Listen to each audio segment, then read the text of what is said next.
Hello hello.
Hello.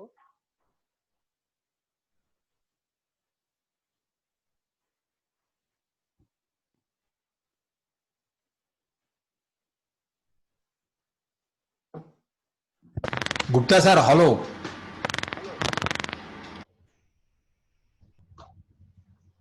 Hello. Yes sir, थोड़ा आवाज बढ़ाइए सर। हाँ, अब आ रही है। हेलो। यस अब सर, आ रही है। हाँ, now is please okay. Increase again volume. हाँ, अभी बोलिए। Yes, now is getting.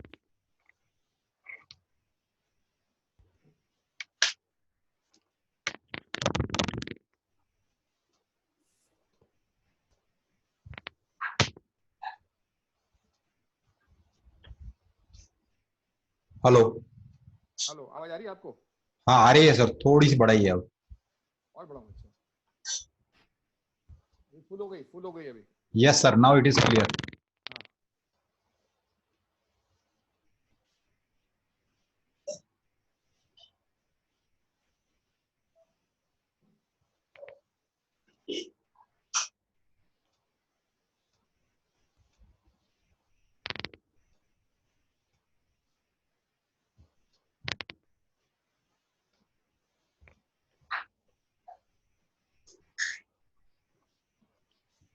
Sir shall we start?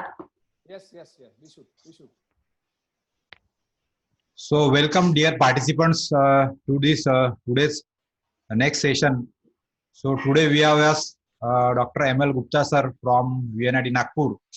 So I will call my co-host Dr. Harle sir to introduce the today's speaker. Yes, sir. Okay, sure. So, first of all, thank you to Gupta sir for accepting our invitation to be part of this STTP as a resource person. So, today's speaker, Dr. Lakshmikant Gupta sir. He is a professor in Department of Applied Mechanics, VNIT.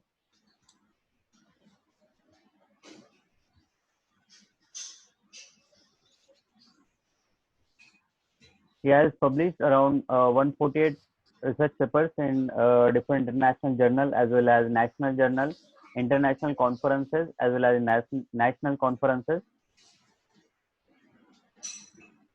He has guided more than 100 students for MTech dissertation as well as 14 students for PhD thesis they are undergoing. He has carried out many R&D projects, MOD, ROB projects as well. Some of them are use of fly ash as building material research project, R&D funded by MHRD Government of India, New Delhi.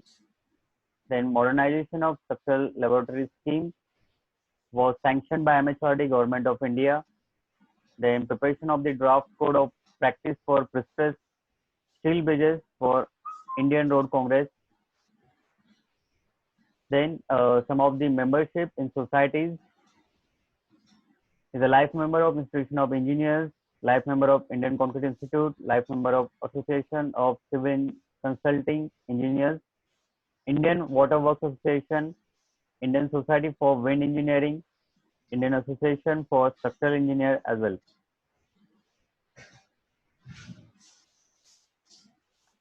He was convener for second National Conference on Wind Engineering organized from 12th to 14th February 2004. Also, he has organized around 8 STTP.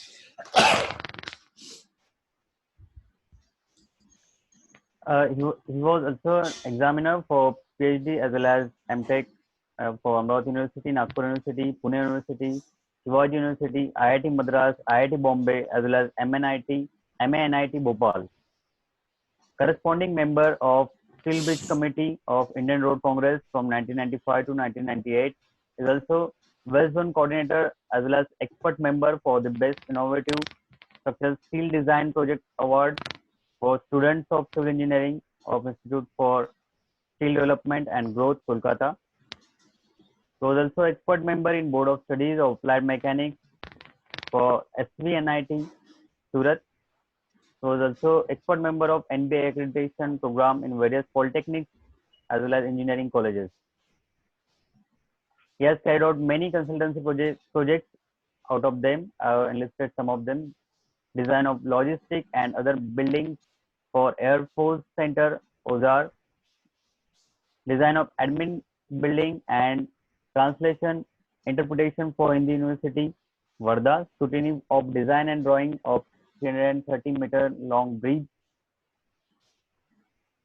and many more are there.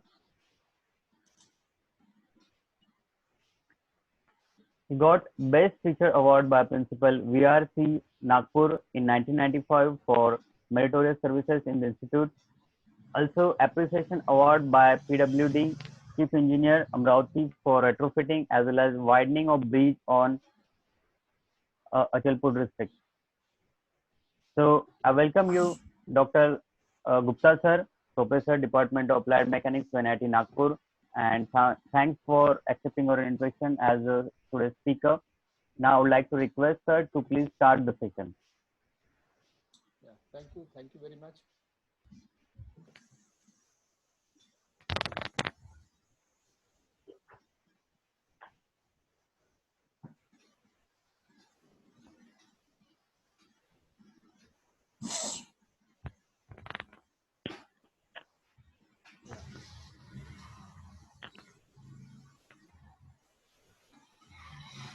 So, good morning to all. Good morning, sir. Good morning. Whether this my PPT is visible? Yes, sir. So,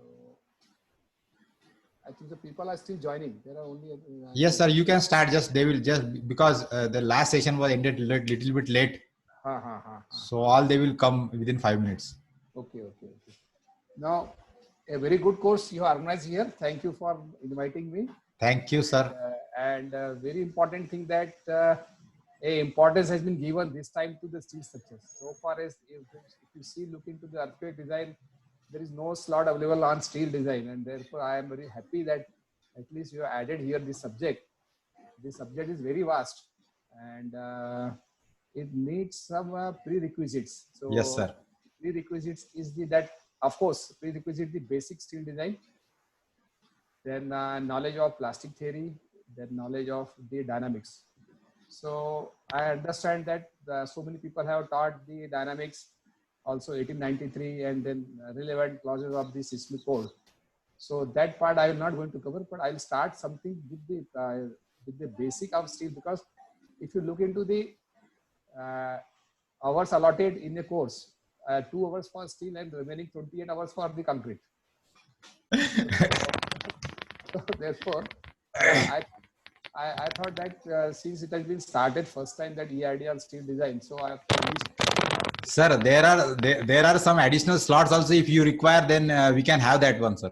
No, agreed. But now since I have only made for the slot for the 2, so Yes, sir.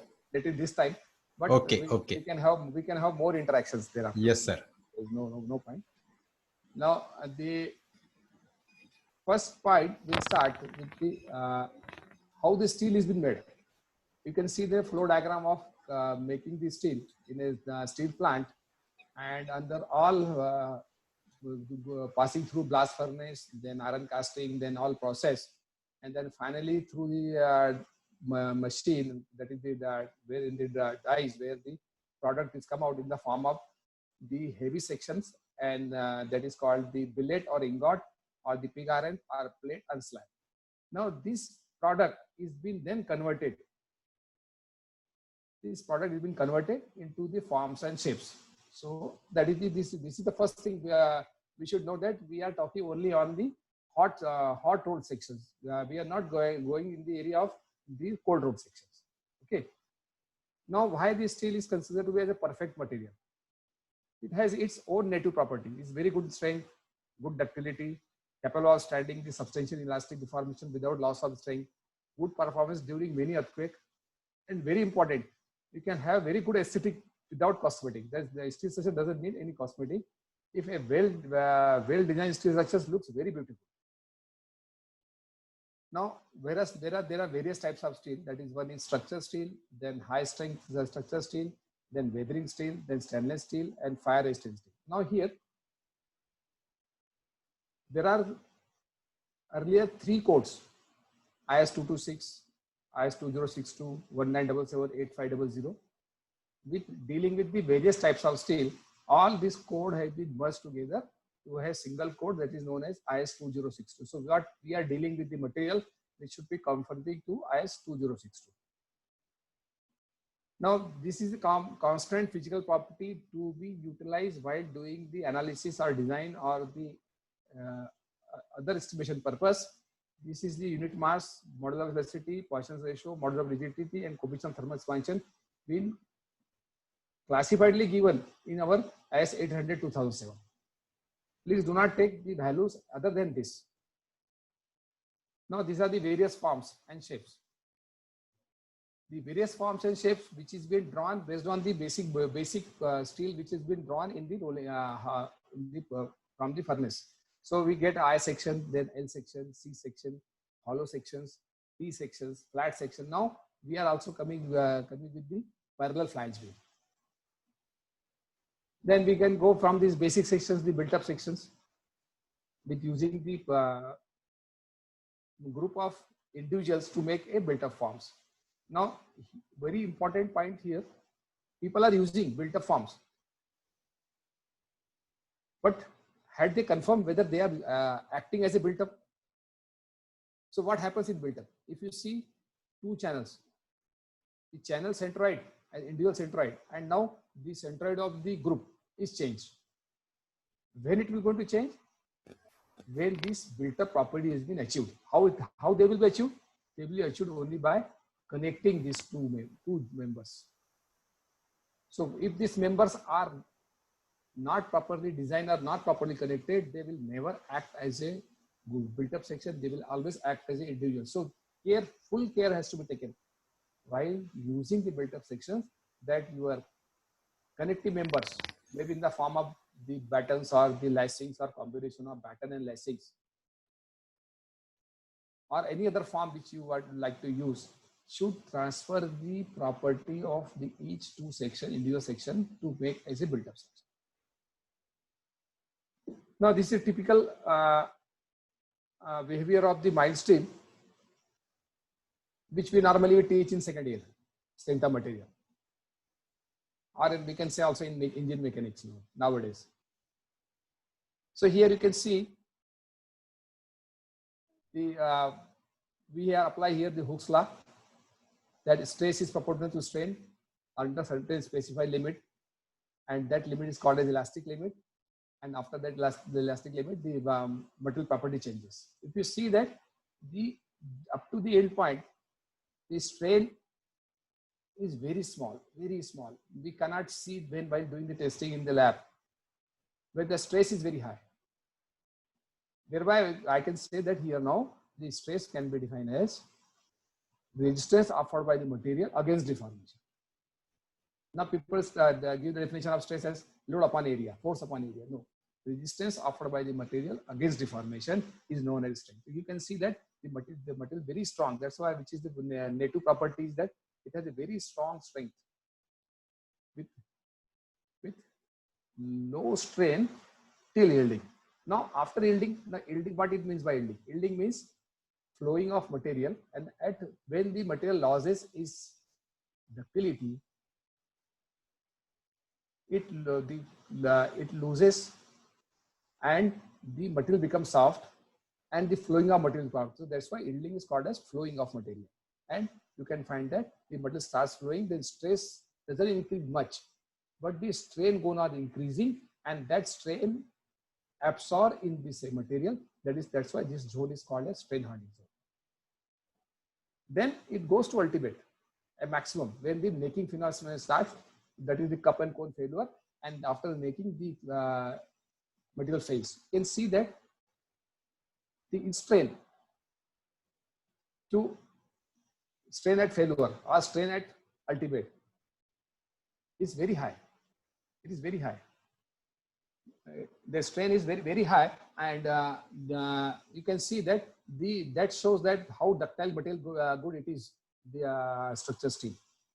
Now, similarly, the same strain curve been idealized to two straight line, wherein the elastic range, plastic range, and strain hardening range and necking range has been shown. And here you can see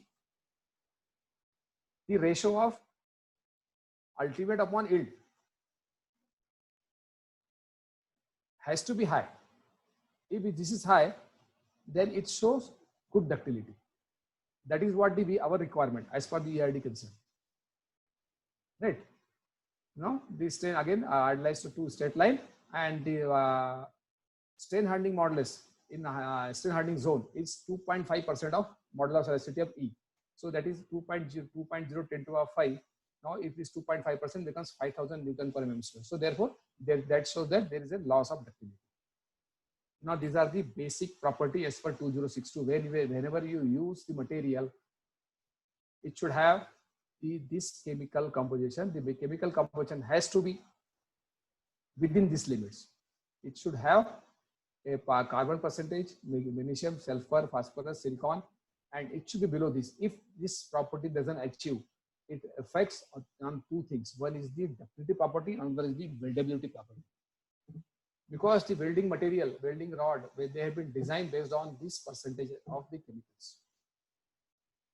Now, these are mechanical properties. We want a guaranteed mechanical property. That means this has to be minimum.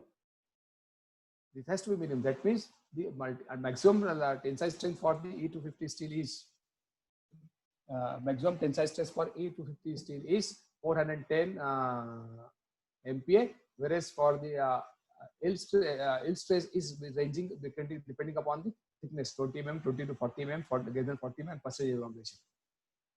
This all we do in tension test.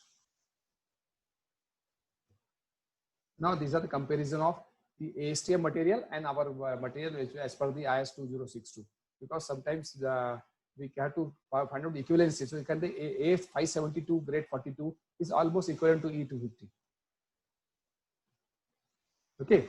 Now, this property 410, 250 MPa, 23% elongation is based on this testing of the samples drawn from the eye section or the angle section or the channel section at this from the specified location. So IS 2062 has given the position of test piece to be cut from the sample with a particular distances. Or this should be cold cutting. It should not be hot cutting.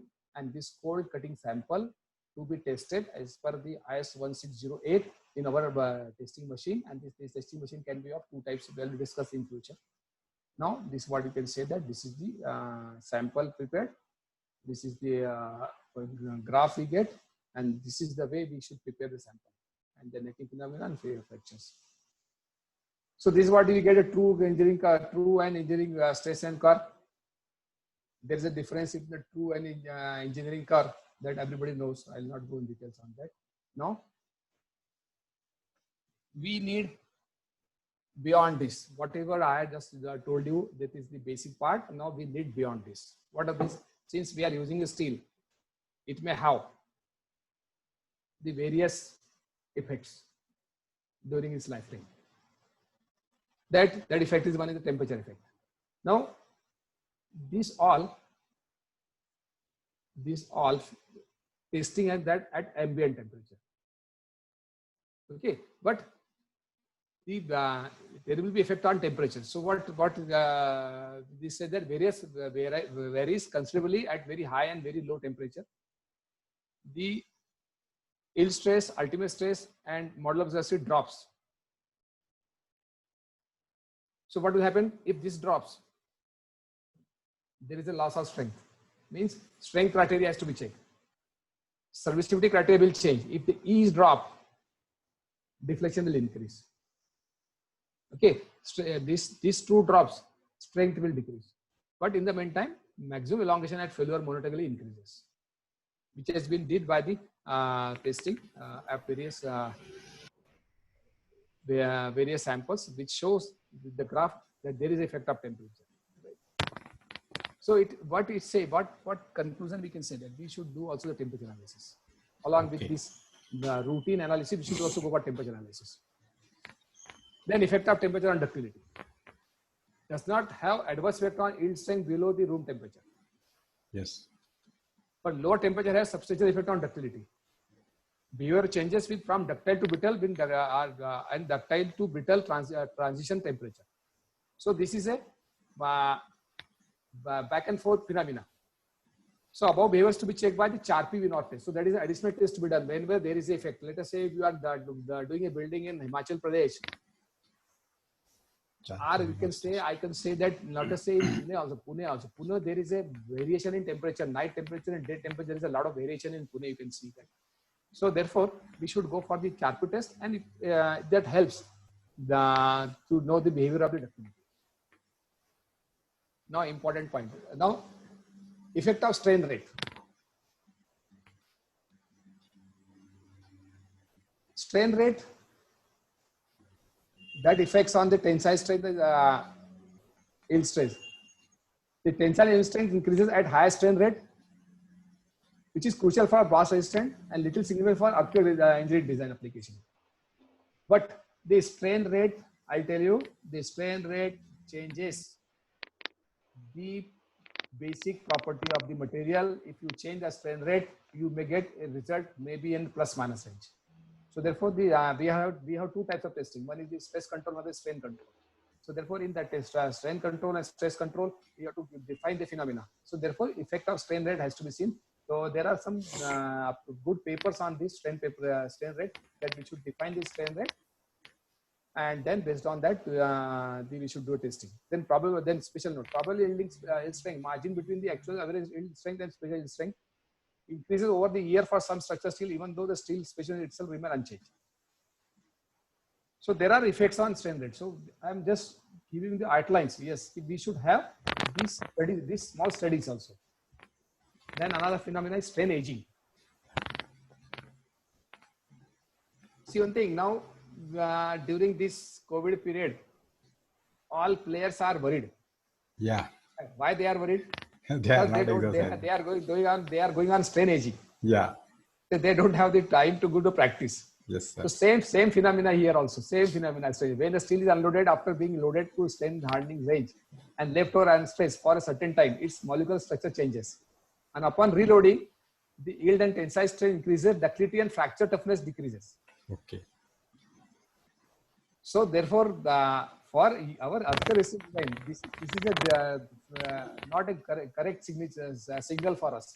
So what I suggest, we should have the complete assessment of loading, unloading on the structure for its lifetime. We should have. The material dislocation or defects in the crystal structure due to which slip planes are developed.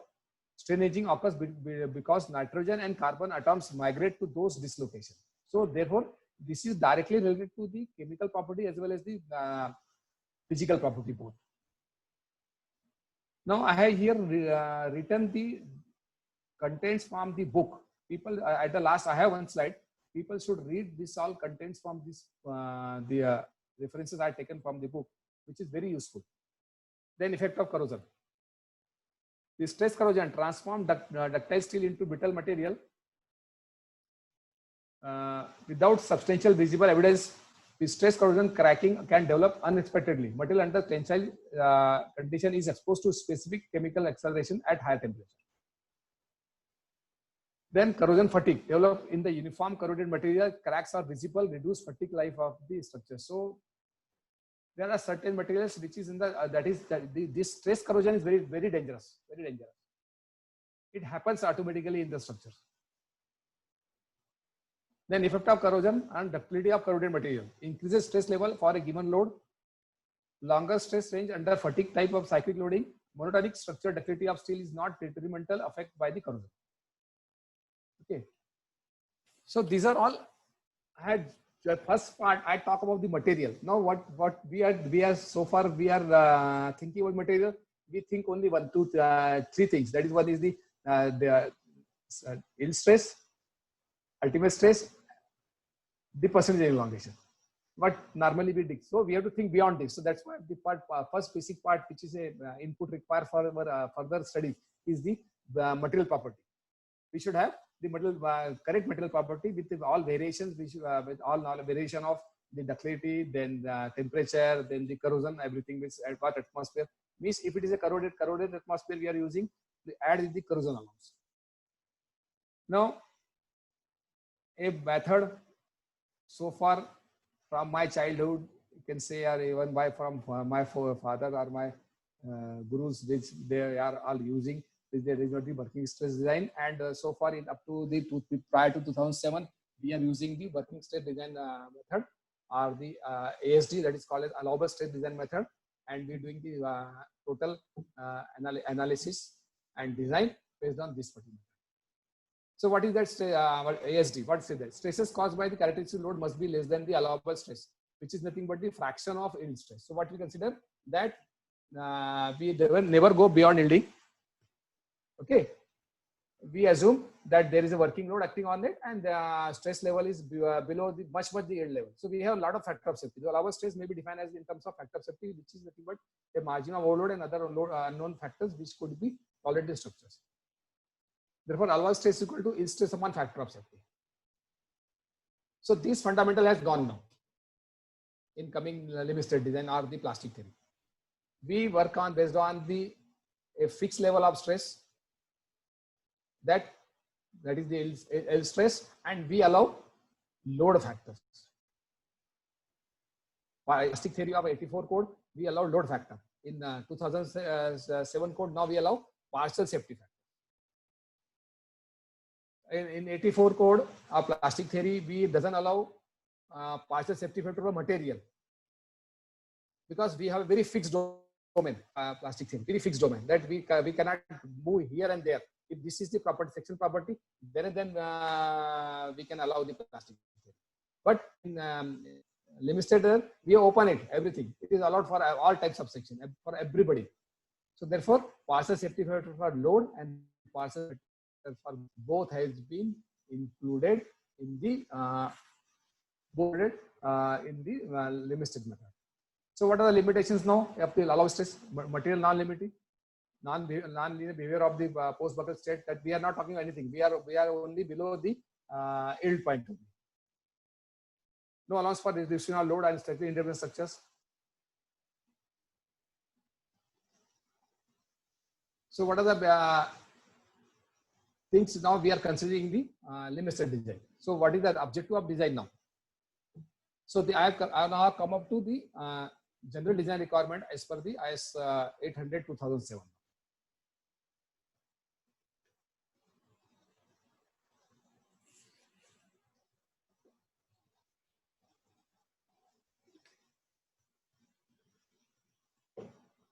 Okay, so objective design to achieve the acceptable probable limit of structure will perform perfectly the intended purpose during the lifetime. So we design an acceptable probable limit that structure should perform. Okay. So what are that limits now? Before that. That during that probable limit, the appropriate degree of safety this structure should sustain. That is deformation during construction, use and have accurate resistance of expected external load and fire, should have stable and alternate load path to dissipate overall collapse under the external load. People talk, even in concrete or in all structures, about the strength. Then second part is the serviceability. There is one more part inbuilt, that is called as stability. The structure should be stable. That it should be checked for stability also. So therefore stability check. In short, I can say the stability check, overturning, sliding, what are they? They are nothing but the stability check. So there is a stability check also in this structure. Reason being, your structure is very slick. It has a very strong property in bending axis, but the poor property in other axis. Right. So therefore, the stability is very important, and the length versus cross-section dimension ratios are very high. So therefore, there is always a possibility of different types of buckling may occur. Therefore, stability is very important here. Now, before we go for the limit state design method, the loads and forces. The loads and forces, in one line, I can say that we should follow IS 875 part 1, 2, 3, 4, 5, and 5. 1, 2, 4, 5 is 87, and part 3 wind load is now 2050, and 1893 for earthquake load. Right. So these loads and forces to be followed. These are the codes I told you. Then appropriate load combination. The load combination we'll discuss separately, because the load combination with looking to the earthquake load with combination of 1893 and 800 2007 general combination and the EID combination in section 12. There is small differences, so we'll deal separately. Now, geometrical property, that is the gross area, net area, then the how to calculate the section property, what are the minimum clearance for the hole, which has to be followed meticulously as per the geometrical property requirement as per the code.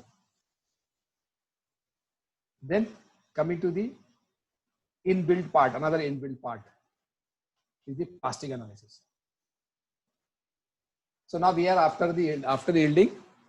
And then we have analyzed this stress strain curve, and now coming very two important assumptions now. Very important assumptions. These 10 assumptions which I made are very important, and reference book is J.F. Baker, volume 1, volume 2. Baker has the person who wrote a very good book on plastic analysis. The plane sections remain plane, linearity of strain diagram up to failure. Now we are not talking about stress diagram. Plane section remains plane before and after bending.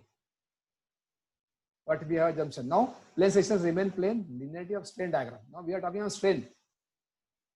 We are not talking on the the stress diagram, because stress diagram becomes a two rectangular block. Okay, but the homogeneous isotropic is very general assumption, and we are all taking the analysis. The homogeneous, we are not dealing with the isotropic material. Isotropic material, the things will change. Section divided to equal part, that means at with stress, that is total tension is equal to total compression. Now expansion contraction of the every layer is free. There is no effect of axial force, like there is no axial load is on the structures. With this assumption I am taking for the pure bending, means there is a effect of axial force on plastic wood. That part is also here. We'll come into that. Then stress strain curve is idealized to straight line. Elongation deformation is neglected. Though there is a long elongation and deformation, we consider as a L is equal to L. Effect of strain hardening and spread of plasticity is neglected. If you see that we have one photo where I shown I have the how the hinges form. So there is a strain hardening and spread of plasticity X, but we neglect them. The member retains original length, and value of E is constant tension as well as in compression. Now this plastic bending of the beam. So what if people are, if you are heavy, everybody have the copy please, whatever I say, you just go on noting this, because it's a very big phenomena. It takes a long time in the class to teach this plastic bending behavior, which I am just covering in an outline. So what we take? We take a one beam, simply supported beam, subjected to a system of load. Okay, with the subject to system of load, here I am assuming that the self weight of the beam is also being acted to create the bending moment. So as per the bending formula or flexural formula, M by I is equal to E over R is equal to sigma over Y. Right. So what we write down?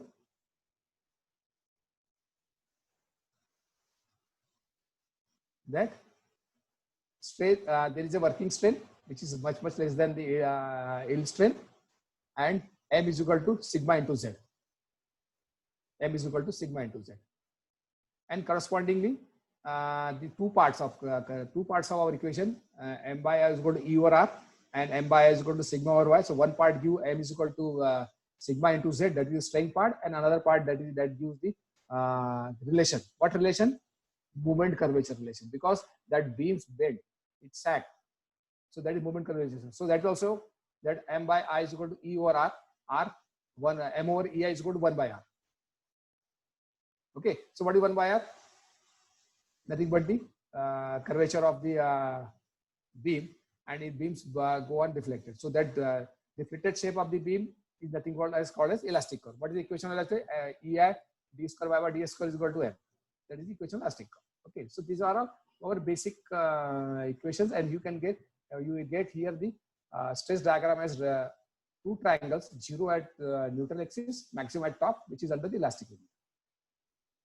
Now at this stage, what is yield stage now? I increase the load from first stage where load was W, then I increase the load to W2, and the yielding took place.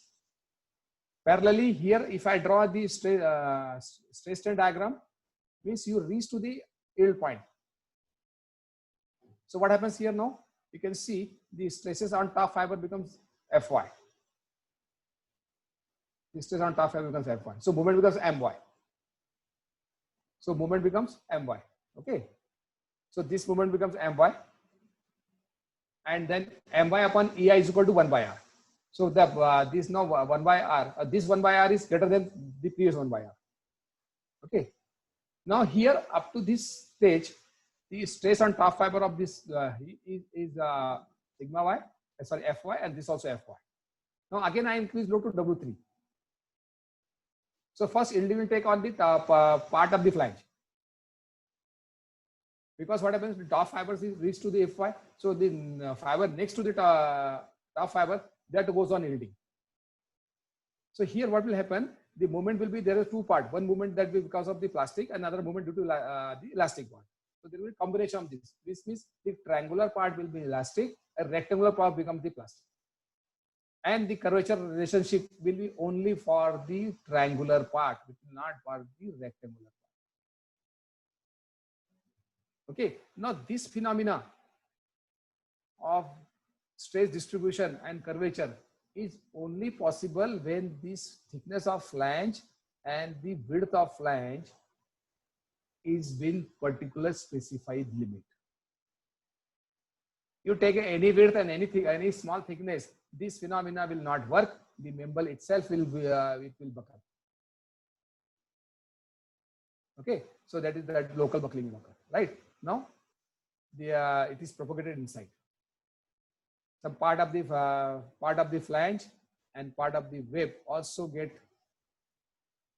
stress up to yielding. Now what the theory says of I section? The theory of I section says that the flanges take the bending and the web take the shear. But here we can add 1/6 to 1/8 part of the web also take the bending. So we take an advantage of that here. So that this stage is called as elastoplastic stage. So what will happen here now? When this curvature changes here, the curvature changes here. Okay, the curvature here, it will be epsilon by d by 2 by y naught. So the relation between the m versus R will not be straight line. It's not proportional. It will change the path. It will be a curve. Okay. Now, full yielding of section takes place. Now, entire section becomes in the plastic. So, what will happen now here? That sigma becomes Fy, and to calculate this term becomes 0, and then we get the Zp is equal to A by 2, area half area by 2 into Y1 plus Y2, that is the center of top to center. Here we can say that total tension is equal to total compression, and this Z, which is elastic modulus, converted into a plastic modulus. And the full section is utilized here, and the strain is now beyond the yield stress. Therefore, there is no place available here. If suppose same beam acted with the axial force, there is no space available. That's why there is effective axial. If the axial force act on here, the MP will reduce, because you cannot accommodate. If you see in the previous this phenomena, there is a space available, because below this fiber there is a lot of space available, lot of area available, which can also take the axial force. That's why in our elastic theory we allow axial force effect, but in plastic theory no. Right. So now when this becomes straight line, your epsilon upon d by 2 minus y naught, that becomes infinite, and the moment at which infinite rotation takes place is nothing but known as a plastic wave. Right. So this is what this phenomenon occurs. You can see pictorially that this form and the hinges are formed. Stage of development of plastic hinge with moment curvature relationship. So this is the moment curvature relationship, and for a parallel flange beam.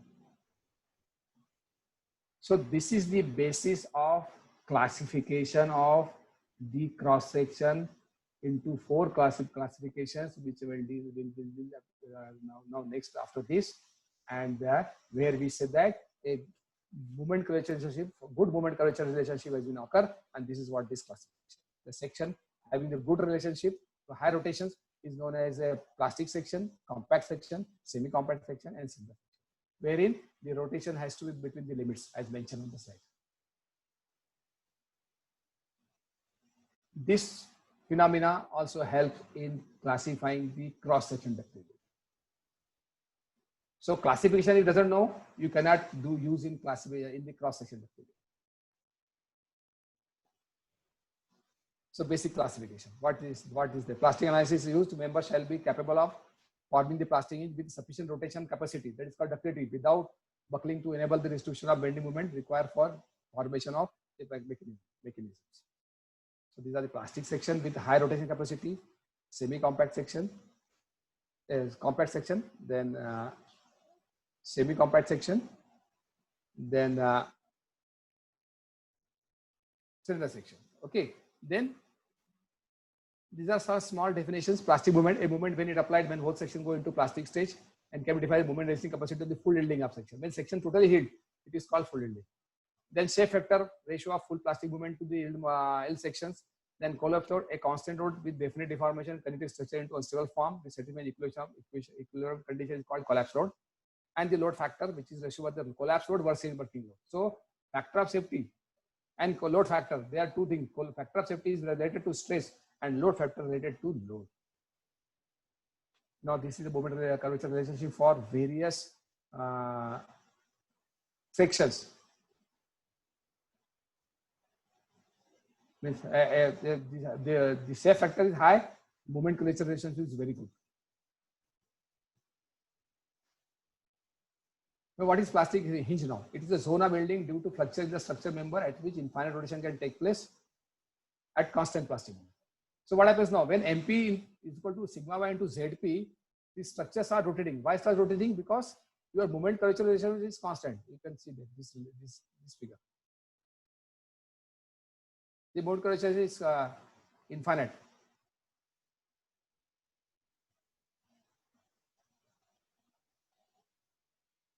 Now where this section forms? At the point of maximum movement, at the end of each member, at support, not at hinge support, only fixed support or continuous support, change of geometry. So change of geometry is very dangerous. You should have gradual change of geometry. What we do, one beam up to 300 by 600 depth, then suddenly we reduce to 300 by 250 or 400. So this change of geometry always lead to formation of the plastic hinge. Now this is what you can say. This is the plastic hinge, how the hinge is formed. You can see one slide which has gone earlier. You can see how the shapes. You can see at the end. This is what the blackish color that it shows that there is a high stress concentration and this is hinge form. You can calculate the length of hinge as per the theory given in Baker. You can calculate the deflection at collapse, rotation at collapse. Now effect of forces on plastic movement.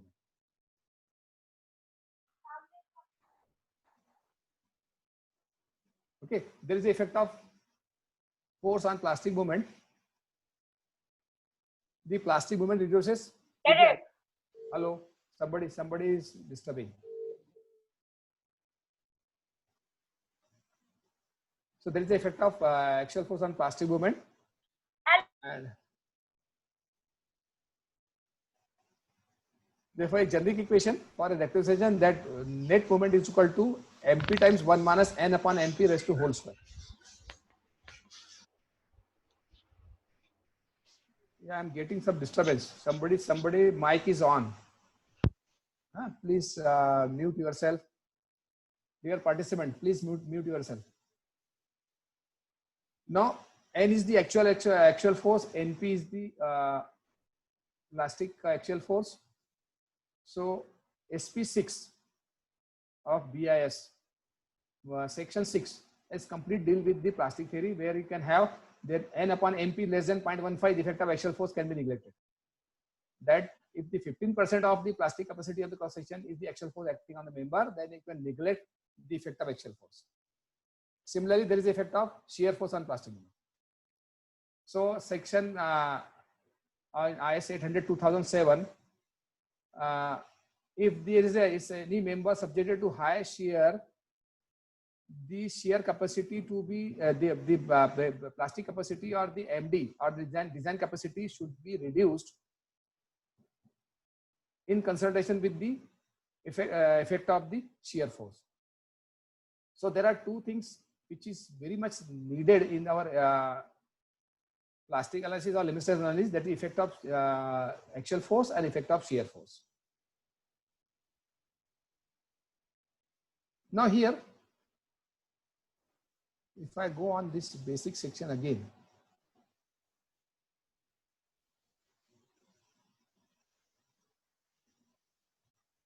if I go on basic section and that, now MP is equal to Fy into Zp. So what it calls capacity. So therefore now ASD, we are dealing with stress level. We always check at the stress level. What is the check? That the permissible stress is higher than the actual stress. Now we are dealing with the capacity. So limit state design nothing but the capacity design. That we are calculating the capacity of the member and which should be less than the action occur on the structures because of the load. So this is now we are dealing with now the capacity design.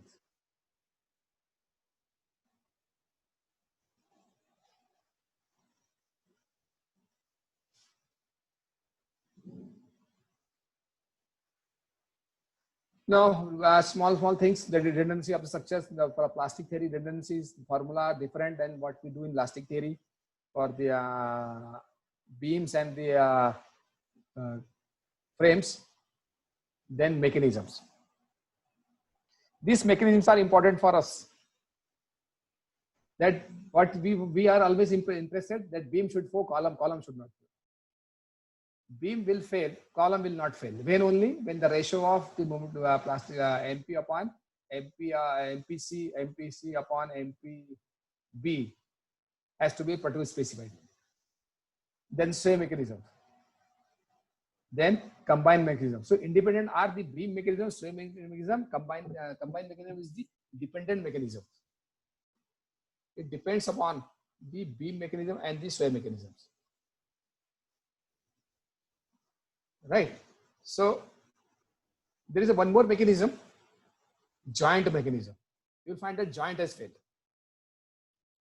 Okay, so tomorrow I'll show you something about the joint mechanism. Then there's the method of analysis.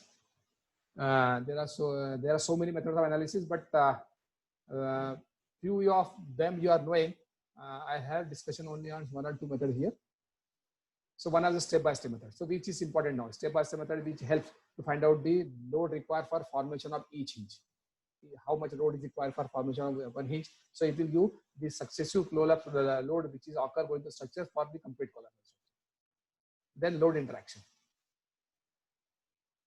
The load interaction method helps between the gravity load versus lateral load.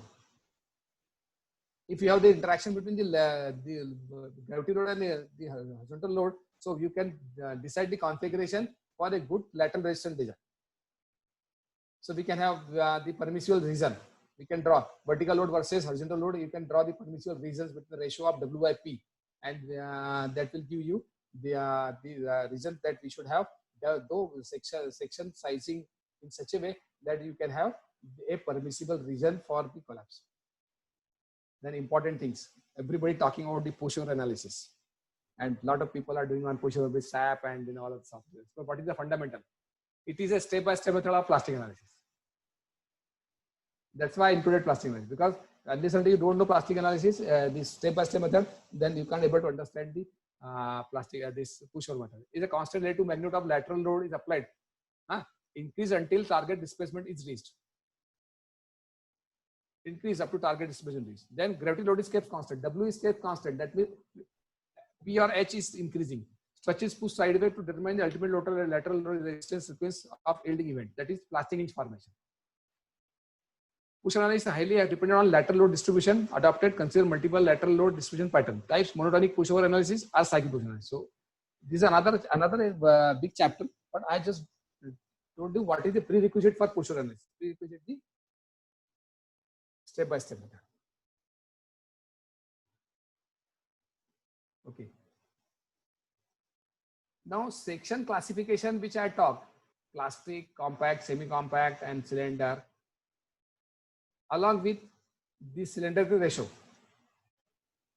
These are the compulsory conditions are needed, whether the non-ERD, non-seismic, or seismic. So they are. It don't think that these clauses are not applicable for seismic resistant design. They are also applicable for seismic resistant design. So you should know it. What is the maximum limit of the KL by ratio? That is cylinder ratio. That is effective length of member versus the least radius of gyration, along with the member of flange beams against lateral torsion buckling. This is another phenomena of lateral torsion buckling. When it is normally mainly occur in steel beam, especially in I section, where the moment of inertia on major axis is much higher than the moment of inertia of the minor axis. So what happens when the vertical load acts? Because of the length versus lateral dimension ratio, the beam buckles laterally. That's why stability problem. It's a stability problem. So therefore, the compression flange of the beam to be supported, that the length of the compression flange divided by radius of gyration should not exceed 300. If it exceeds 300, that means beam may laterally buckle, right? So this clause has to be followed. Then expansion joint to be given. If you don't want to give expansion joint, then temperature analysis must. Then what is limit state design? How much time I have? Khandwe sir, how much time we have? Just 20. You can continue for again 10-15 minutes. You can take. Yeah. Okay. Yes, then sir. I'll go a little faster. Yes, sir. Then what is the acceptable limit for safety and serviceability requirement before the failure occurs on limit? That's what's called limit state. And there are two limits: limits of strength and limits of serviceability, in which design action versus the should be less than the design strength. What the strength includes: equilibrium of the whole part, stability of the stability part, then failure by excessive deformation, fatigue and fracture and brittle. Okay. Then limits of serviceability includes the deflection, deformation, vibrations, repairable damage due to fatigue, corrosion, and fire. Now, earlier there are fixed things. Earlier fixed thing. Earlier that only we talk only on reflection. Now we include so many parameters in 2007 code. Then there are actions. Actions are defined one. That is the load and action are same thing. That classification is made: permanent action, variable action, and accidental action. Again, there are more classification. Then characteristic load, that remains same as what we talk in concrete also.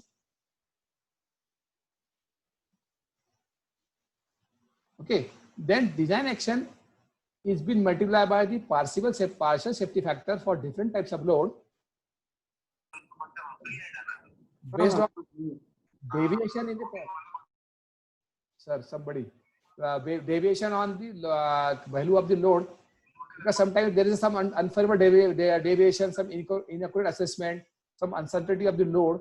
So therefore the load factor has been added, and load factor has been added, and that load factor is as per the table 4 of the IS 800. Then strength is been again redefined. Now earlier MP is equal to sigma y into ZP. Okay, so sigma y has been redefined here. Sigma y redefined in the form of the partial safety of the material, because there is a deviation in material property, there is a deviation in member property, there is a change in the reduction in size because of fabrication tolerances, and there is uncertainty in calculation of the strength of the member. Now fabrication, erection, and tolerances, this is another chapter. All road leads to their final conclusion that we should have a good structure design. So therefore there are so many modules available for has to be studied for getting a good structures. So these are the safety factors. Now here again two things: leading and accompanying. Leading and accompanying. Somebody lead and other accompany. Who leads? A knowledgeable person leads, and the other person they accompany. So leading and accompanying, this is very important. So I classified leading and accompanying like this. There are two loads, W1 and W2. Out of these two loads, whichever load creating the highest bending moment is leading, and the load which is creating lesser bending moment than the higher one is nothing but the accompany. Okay, simple classification. Take a two load separately, calculate bending moment on a simple beam, and then which is creating higher one is the leading one. So leading load load factor and the safety factor and accompanying load, they are different. So you have to take good judgment on which is leading and which is accompanying, because there is a margin of factor 1.5 and 1.05. Okay. So then partial safety for the actions. Now there may be that material. Now here in limit state we go by yielding failure, we go by buckling failure, we go by ultimate. So we find out the capacity in every type of failure, and for that failure the partial safety for material has been mentioned: 1.1, 1.1, 1.25, and for the fixtures and fittings it is separately given as a 1.25 and 1.5. Then there are three things which now going to act over and above the routine sections. One is the geometrical imperfection. Why I was happy till 2007? Because I have a margin Fy versus 0.6 Fy. So 1 upon 0.6. That was my margin.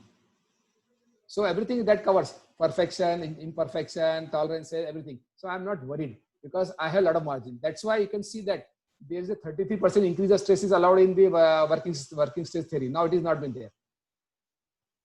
Okay, so there is a geometrical imperfection, verticality, straightness, flatness, lack of fit, eccentricity greater than tolerance. They are called as geometrical imperfection, which occurs in material. And there are two types. One is global, another is local.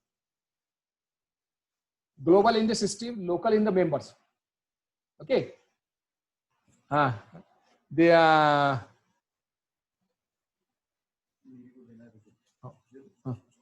The global will be in the system, local will be in the members. Too many locals will definitely damage the structures.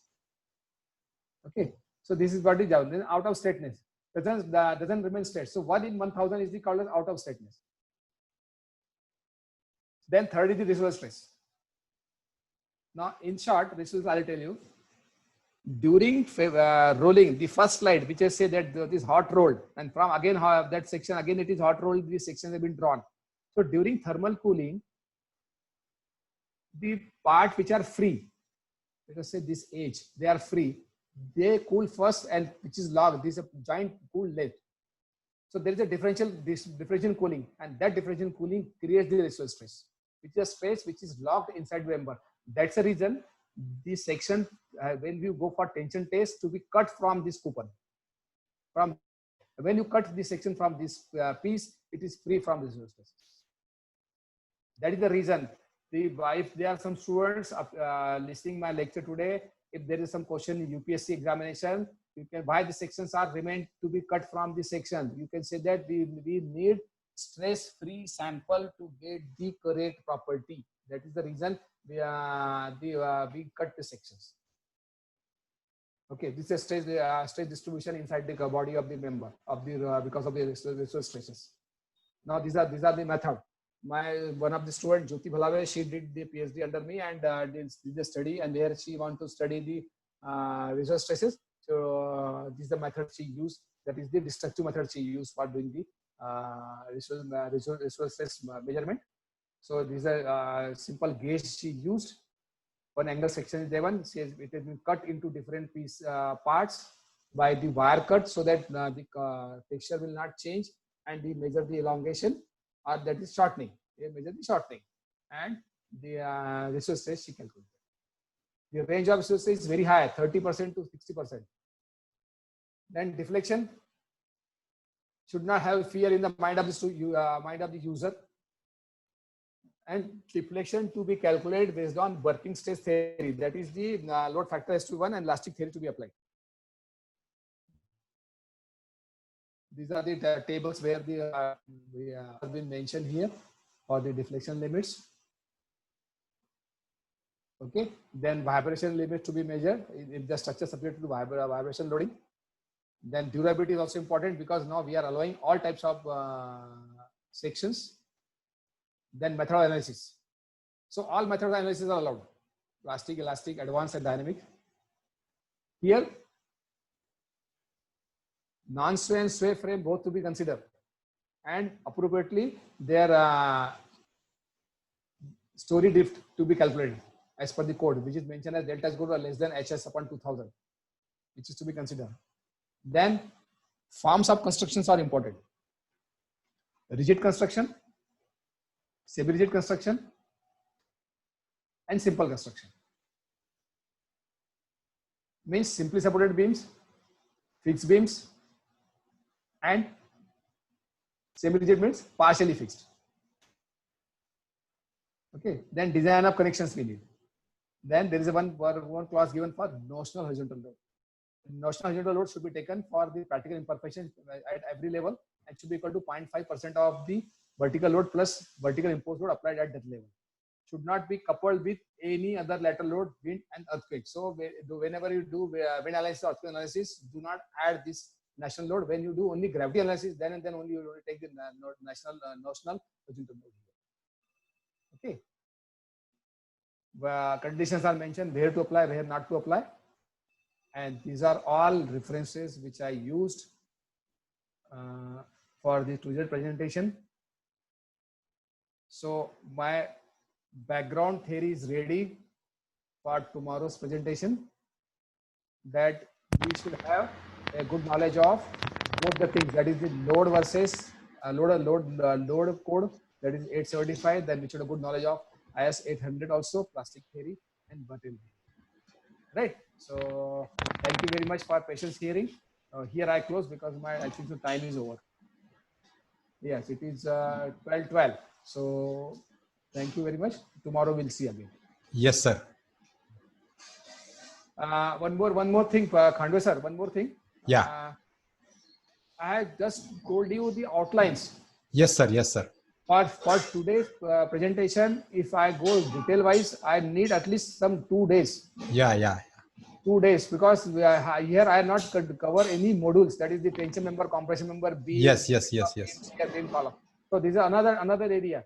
Yeah. So that you need, huh? Yes, sir. Right? Yes, sir. So Yes, sir. हाँ. So thank you, sir, for today's session. And tomorrow again we will meet for the further presentation of this topic. Okay. And if some participants have the question, they can put in the chat. So we will forward it to the sir.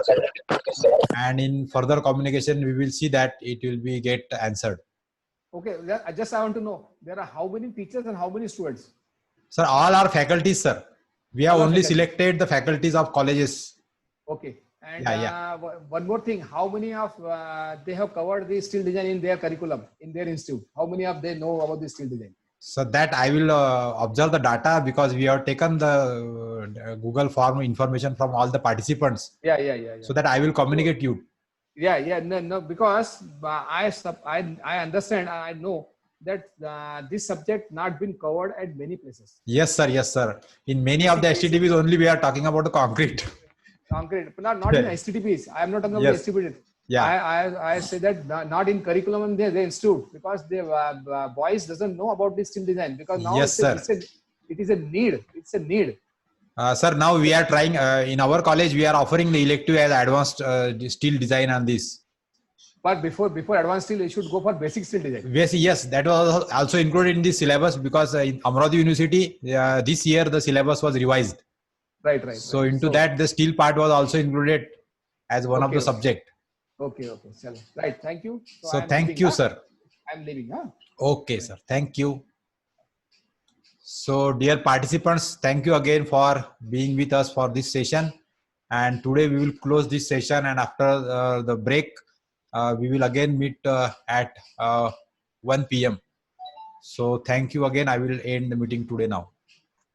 Okay, sir. Those who are having some questions, they can drop the questions before leaving the meeting in the chat box, so that we will communicate it to the experts and it can be answered.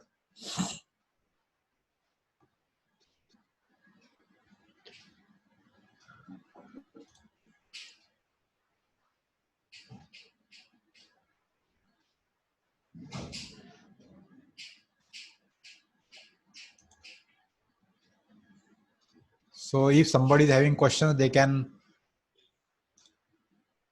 type in the chat box, and then after 2-3 minutes, I will stop the meeting. Next meeting, we will meet again at 1 o'clock for our next session.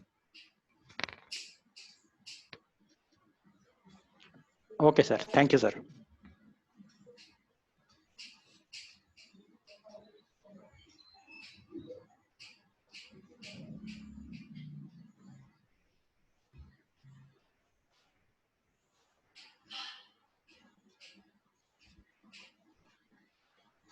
So I think there is no any question from any participants. So today we will stop here for this session, and again meet you at 1 o'clock.